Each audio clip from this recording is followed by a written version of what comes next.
नमस्ते दोस्तों। एमराज ने बताया मनुष्य को मौत नहीं मारती, ये 6 अवगुण मारते हैं। एक समय की बात है, प्रभु श्री राम अपनी राजसभा में बैठे हुए थे। तभी वहां पर एक सेवक ने आकर बताया कि आपके पिता तुल्य बूढ़े मंत्री सुमंत की मृत्यु हो गई है। उनकी पत्नी सती होने के लिए आपकी आज्ञा चाहती है। इस प्रकार प्रभु श्री राम ये बात सुनकर तुरंत सुमंत के घर पहुंचे और वहां पर जाकर उन्होंने सुमंत की जन्म कुंडली मंगवाकर देखने लगे।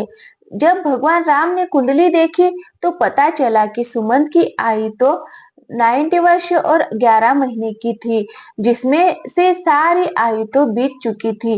केवल 9 दिन शेष बचे हुए थे। ये देखकर प्रभु श्री राम ने गुरु वशिष्ठ को बुलवाया और उनसे कहा, हे गुरुदेव, सतयुग में मनुष्य की आयु 1 लाख वर्ष की निश्चित की गई है। त्रेता युग में 1 लाख वर्ष की निश्चित की गई है। द्वापर युग में 1000 वर्ष की निश्चित की गई है और कलयुग में 250 वर्ष रखी गई है। फिर भी यमराज ने मेरे राज्य में मेरा अपमान करके इस नियम का उल्लंघन किया है। मेरे मंत्री की आयु अभी पूरी नहीं है, पूरी होने में अभी 9 दिन बाकी है, तो उन्हें यमराज यहाँ से क्यों ले गए? मैं भी यमराज को बांध कर ले आऊंगा और सुमन को जीवित करवाऊंगा। इतना कहकर प्रभु श्री राम गरुड़ पर बैठकर यमराज की नगरी चल दिए।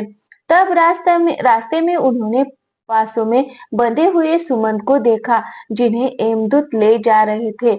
देखते ही प्रभु श्री राम ने यमदूतों को मारकर सुमंत को यमदूतों के हाथों से छुड़ा लिया। ये देखकर यमदूत ने विनम्र पूर्वक कहा, हे राजा राम, हमने आपका क्या बिगाड़ा है जिसके लिए आपने हमें ऐसा दंड दिया है? प्रभु श्री राम कहने लगे, यमदूतों, अभी इनके जीवन के 9 दिन बाकी है, तो तुम इन्हें पहले ही क्यों ले जा रहे हो? जब इनके दिन पूरे हो जाएंगे तब आकर तुम इन्हें ले जाना, तब मैं कुछ नहीं कहूंगा। इस प्रकार प्रभु श्री राम की बात सुनकर यमदूत कहने लगे कि हे राजा राम, इनका जन्म अजीब तरह से हुआ था।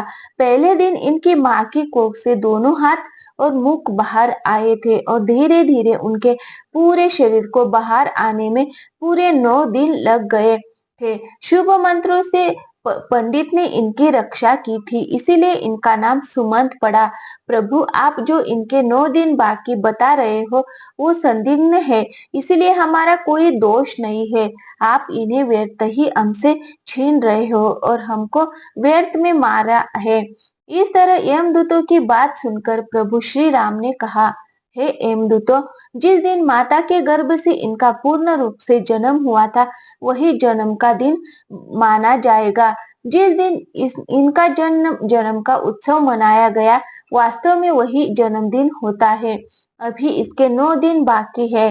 तुम लोग जाओ और 10वें दिन आकर इन्हें ले जाना, तब मैं तुम लोगों को नहीं रोकूंगा। इस तरह यमदूतों को फटकार कर प्रभु श्री राम ने भगा दिया। इधर भगवान श्री राम अयोध्या में लौटकर आए तो सुमंत जीवित हो चुके थे। उनके परिवार वाले उन्हें जीवित देखकर बड़े ही प्रसन्न थे। सुमंत ने अपने जीवन के आखिरी 9 दिन जानकर दान पुण्य करना आरंभ किया। उधर वो यमदूत दुखी होकर यमराज के पास लौट गए और कहने लगे, हे यमराज, रास्ते में राम ने हमें मारकर सुमंत को छुड़ा लिया, क्योंकि उनके जीवन के 9 दिन बाकी रह गए थे। वह 9 दिन पूरे होने पर ही हम राम उन्हें आने देंगे।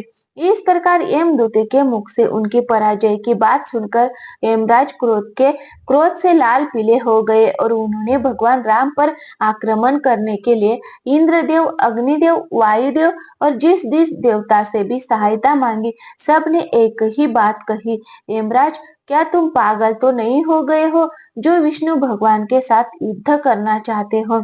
चुपचाप यहाँ से अपनी यमपुरी लौट जाओ।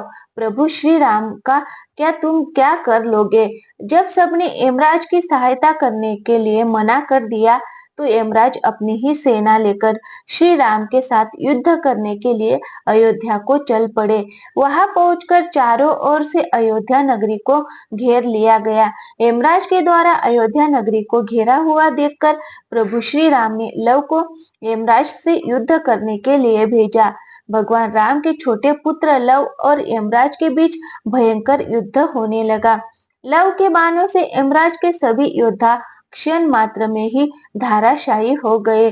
उन सब की ये हालत देखकर यमराज और भी ज्यादा क्रोधित हो उठे। अंत में यमराज ने लव पर अपना यमदंड छोड़ दिया। यमदंड को देखकर लव ने यमराज पर ब्रह्मास्त्र छोड़ दिया, जिसे देखकर यमदंड वापस लौट गया और लव के द्वारा छोड़ा हुआ ब्रह्मास्त्र यमराज के पीछे पड़ गया। ब्रह्मास्त्रों को देखकर यमराज प्राण बचाने के लिए भागने लगे। उधर जब सूर्यदेव ने देखा कि ब्रह्मास्त्र से यमराज का बच पाना मुश्किल है, तो घबराकर सूर्यदेव राम के छोटे पुत्र लव के पास आए और प्रार्थना करने लगे, हे पुत्र, इस ब्रह्मास्त्र को लौटाकर यम के प्राण बचा लो, क्योंकि तुम हमारे ही वंश में उत्पन्न हुए हो और ये यमराज मेरा ही बेटा है। क्या तुम अपने पूर्वज यमराज को मार डालना चाहते हो? इस प्रकार सूर्यदेव के निवेदन पर लव ने ब्रह्मास्त्र को लौटा लिया।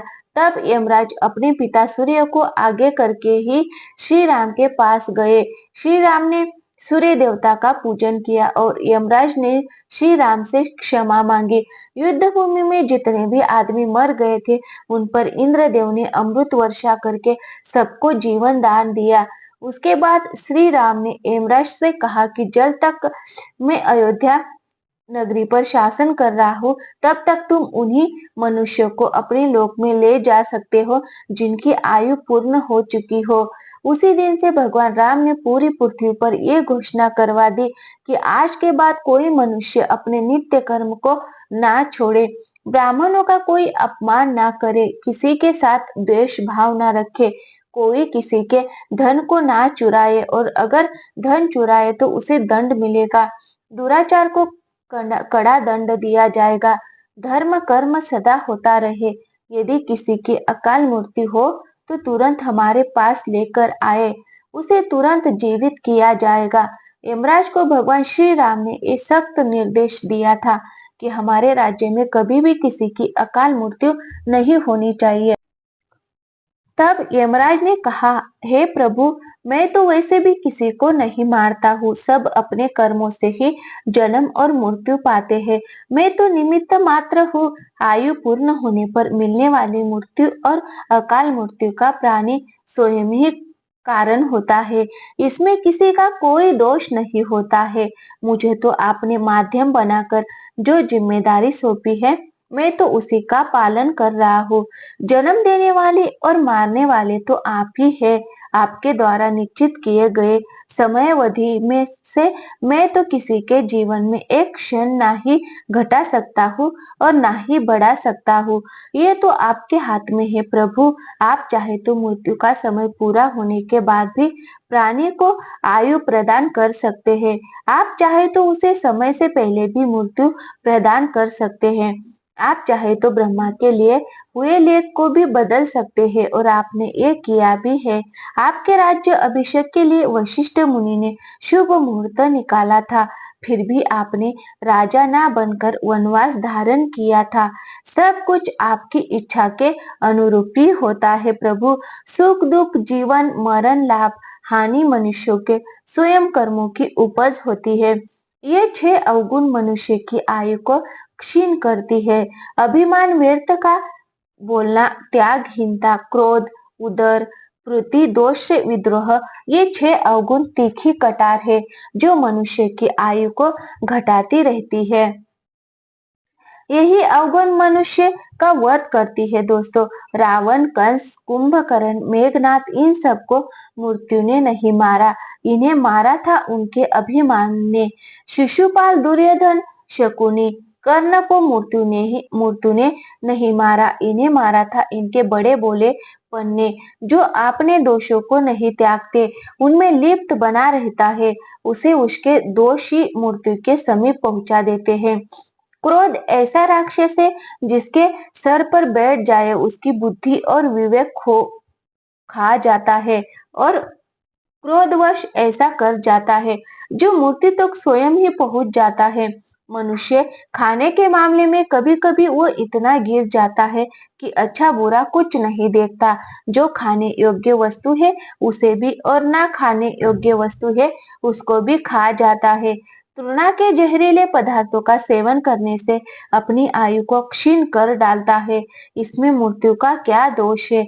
जो अपने माता पिता तथा भाई बंधु के साथ जो बुरा बर्ताव करता है, उसे धोखा देता है, उसे अपमानित करता है, उनके हृदय को चोट पहुंचाता है, वो भी मौत से नहीं अपने ओझे कर्मों से मरता है। प्रभु श्री राम को प्रणाम करके यमराज अपनी एम पूरी लौट गए। तो दोस्तों, वीडियो अगर पसंद आई हो तो चैनल को लाइक करें और हमारे चैनल पे नए आए हो तो प्लीज चैनल को सब्सक्राइब जरूर कर ले। जय श्री राम। दोस्तों, मिलते हैं अगले वीडियो में, तब तक के लिए अपना ख्याल रखना।